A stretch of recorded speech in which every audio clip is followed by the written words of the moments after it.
Hi, I'm Jackson. And I'm Josh. And This is Enigma Explained. Alright, so we're going to take it from the top, and we're just going to go around the background of Enigma. So, hopefully you've heard of the Enigma machine before. If not, basically it's this cipher machine that Germany used during World War II, and it's pretty complicated. So it made it really hard for us to figure out what they were doing as the Allies trying to figure out what the Germans were doing. We were very confused. Eventually, we broke the code, and it made the war a lot easier. Up until then, they had a pretty good cipher going. And so the way that this cipher worked is it actually used a form of substitution cipher, and it went ahead and switched around the elements of each message and made everything very complicated using a series of rotors. So what we're going to have is basically I type a letter, the signal goes into a bunch of rotors spin around a bit, they change the letter pops back out, and then a different letter comes up on the light. And basically what that's going to do is it's going to change every letter into another letter and make it very complicated to decipher what's going on unless you have another Enigma machine. So we're going to go through and explain how it works basically. The device is a series of rotors, and then there's a keyboard. It's going to be mentioned in this section, but basically you have 26 letters, you hit each letter, it goes into a rotor, the rotors spin around, there's like some electric stuff that happens, and then it pops back out the other side, and we get every letter translates to a different letter. So we can get a visual on how that looks by, we can click the Enigma Machine Wikipedia link that we have at the top. It's going to have a bunch of information on it. I personally, what I like to do here to get an explanation on the rotors is I'll click on the rotor section, I'll go to Enigma Rotor Details, which brings us to this page. It's going to give us a better visual on what this thing looks like. So here's a breakdown of what the rotor looks like. I'll open up this picture in a new tab. And basically, this is a single rotor here, and then here's another one that's been dissected, so it's a little easier to understand.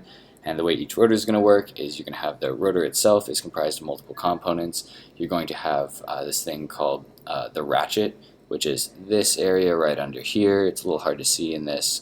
It's also on the other side of this disassembled rotor. Basically what that's going to do is think of it like a gear that can be locked into and turned by use of the teeth.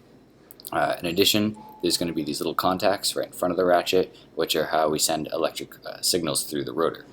When we connect to the contact, it's going to go ahead and send it through this nice little spaghetti area in the middle of the rotor, and that's going to scramble up all the signals and send it back out the other side like a permutation. In addition to that, we're going to have this thing called the Ringstellung, or the alphabet ring is how we likely refer to it, and basically this thing's going to slip over the top and hide all these wires. We're going to bring this rotor all together, and then we're going to get what looks like this, where we have this numbered alphabet ring. It's got 26 spots, 26 letters, you all know the drill. And what it's going to do is it's going to prevent the required bit, it's called a pawl, from locking into the teeth of this ratchet over here and turning the rotor. It's going to make more sense later, but this is just a good visual so you can understand that there are teeth in here on this ratchet. There's a pawl that will lock in and try to push the ratchet, and then this alphabet ring, depending on where it is, it can possibly prevent the teeth from engaging with the pawl. This will be accomplished by a little notch that's going to be in the side of this ring, which allows or disallows the gear to engage. In addition to that, we're going to have this neat drawing that we'll show with everyone. This is my attempt to explain Enigma. It went okay, but yeah, what's going to happen is you're going to have each rotor is going to be comprised of multiple parts. Here's a simplified version where the ratchets are these little teeth, and then we have these pawls which lock in and try to push them, and then we're going to have these alphabet rings which cover them, and the pawl can only engage and push the ratchet if there is a notch in the side of the alphabet ring which allows it to engage. You can go ahead and digest this drawing at your leisure. That's for you later on. But basically we're going to have a series of rotors, which they're going to be numbered up until, well, I guess 5 in the original machine. In ours we could have any number, but each alphabet ring is going to prevent the next rotor's ratchet from engaging, or will allow it to engage.